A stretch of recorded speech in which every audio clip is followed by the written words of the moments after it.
ಹೊಸ ವರ್ಷದ ಸ್ವಾಗತಕ್ಕೆ silicon city ಸಜ್ಜಾಗುತ್ತಿದ್ದು, ಜನರ ಸುರಕ್ಷತೆಗಾಗಿ ಬೆಂಗಳೂರು ನಗರ ಪೊಲೀಸರು ಅಭೇದ್ಯ ಭದ್ರತೆ ರೂಪಿಸಿದ್ದಾರೆ.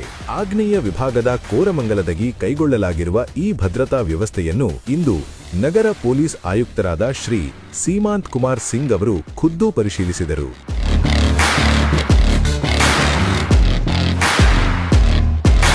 ಬೃಹತ್ ಜನಸಂದಣಿಯನ್ನು ನಿಯಂತ್ರಿಸಲು ಮತ್ತು ಸಮಾಜ ವಿರೋಧಿ ಚಟುವಟಿಕೆಗಳಿಗೆ ಬ್ರೇಕ್ ಹಾಕಲು ಈಗಾಗಲೇ ಸಮಗ್ರ ಬಂದೋಬಸ್ತ್ ಸಿದ್ಧವಾಗಿದೆ. ಆದರೆ ಹೊಸ ವರ್ಷದ ಸಂಭ್ರಮ ಸುರಕ್ಷಿತವಾಗಿರಲು ನಿಮ್ಮ ಸಹಕಾರವೂ ಅಗತ್ಯ.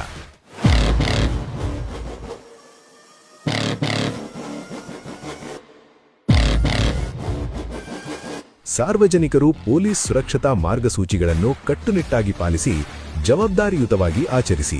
ಯಾವುದೇ ಅಹಿತಕರ ಘಟನೆಗಳಿಗೆ ಆಸ್ಪದ ನೀಡದೆ ಸಂತೋಷದಿಂದ ಹೊಸ ವರ್ಷವನ್ನು ಬರಮಾಡಿಕೊಳ್ಳಿ. ಸುರಕ್ಷಿತವಾಗಿ ಸಂಭ್ರಮಿಸಿ.